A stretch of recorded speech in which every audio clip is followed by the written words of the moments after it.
if you've ever played Le Mans Ultimate, you'll most likely know about the lack of driving standards online. So, I decided to find out if a well-operated racing league would be able to provide any higher quality racing than open lobbies. Short answer is no. This is the CEC, and I'm making my full-time debut in the LMP2 category at Le Mans. Let's see how far we can make it without getting murdered. Enjoy the show.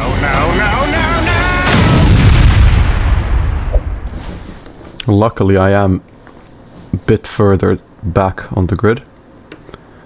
So if need be, I could just straight line the chicane. Be careful at the first corner. I don't know about that one, Chief. Alright, let's go. Green flag, green flag. I totally just jumped the start. But we ball.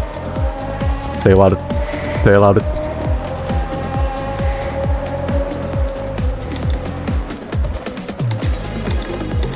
Oh, yep, that's the... Yep. That is the typical lap 1, turn 1 stuff that they talk about, tell you not to do, but he's just taken it as a recommendation and done it anyway. We are up, though. We're ahead of our teammate as well. This is wonderful. And now, give me the straight line speed. Give me the straight line speed here. We're on the minimum downforce setup. And now... The speed! Come on. The speed! Come on. Any day now. I hope the gear stack is long enough. Oh yeah, now we're cooking. 310. Oh yeah, we're catching. 314, 315, 316. Damn near 320. The usual chicane BS taking place, but we make it through. You blithering idiot. Nice, we make it through. Holy P5. We haven't had a single bit of skillful driving here. We haven't made a single overtake on track, but we're up at the P5. That's what I'm talking about. We're gonna go for a brave off-track overtake on the left. We have the straight line speed for it. Look at the speed. Down the inside. Tires are cold, gotta keep that in mind, but we are fully ahead by the time of the second apex, and look at that, it's just wonderful. P4. And now we get to the most interesting part of the circuit. I'm very worried about how the setup tackles the S's, but we're about to find out here, aren't we? Okay, so far so good. Okay.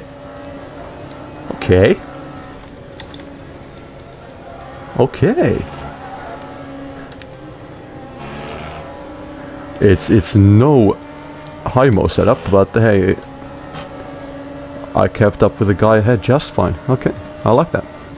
Now at this point I had accidentally clipped the cable on my microphone, which then disconnected it, which then caused the OBS to not be able to recognize it for the rest of the stream.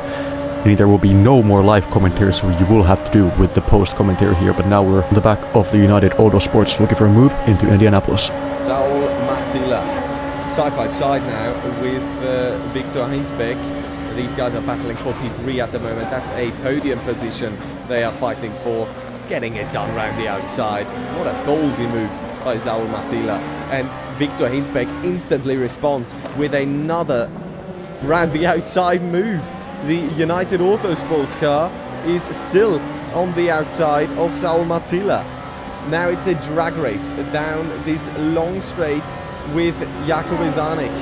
Just looking at the back of both of these cars, trying to catch a brilliant slipstream there.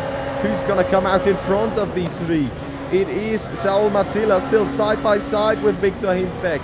Now it's a quick left, and this should be it for Saul Matila. Position 3 sorted. Now after a brilliant overtake like that, I'm just thinking that you know what would hit the spot right now. Lose it all here while spinning in the first chicane, and that's exactly what I do end up doing. And all that work gone down the drain, and have to go back at it again down in P9. Luckily we can fall back on the quality or lack thereof of this racing league. There's a spin on the exit of the first chicane, there's a spin on the exit of the second chicane. That gives us free 2 places. Now on the back straight heading into Indianapolis again, we're going to try an identical move as we did earlier. We get pushed onto the curb there reminiscent of what happened in the 24 Hours of Le Mans on iRacing. Go check that video out if you haven't already. But this time we have a better run on the Inter-Europol than we did on the United Autosport. Down the inside we go into Indianapolis. Simple as that. He does not fight it, and we're up in the P6. Following lap then on the back of this Proton car, I believe. Bit of GT traffic there. We're on the inside into the first chicane. The straight line speed advantage is just too much to handle, and we go ahead. This low downforce setup working very well as we catch up to P4. 5 seconds a lap quicker. We're absolutely flying here, heading into the first corner past that GT car and looking to set our sights ahead on the United Autosport. But we won't do any of that because the GT3 behind loses the car on his own. You can see me there. I'm absolutely in disbelief at what just happened. Severe damage. Yes, I could have continued, but I just decided to call it there because I'm not going to get a meaningful result in any case. So here's what happened actually. The GT3 completely on his own in a car which has ABS, traction control, and most likely a pretty decent setup. He just goes off on his own in one of the easiest corners on the circuit. You just have to go flat. All you need is a decent racing line there. But yeah, the league quality coming to bite me back this time. It played in my favor previously, but now we're out of the race. Absolutely devastating stuff here. But with that, I guess there's nothing left to cover in this race. So I hope you all enjoyed this one. If you did, make sure to like the video and subscribe. It helps me out way more than you know. And I'll see you in a couple of weeks for the next race. Till then, goodbye.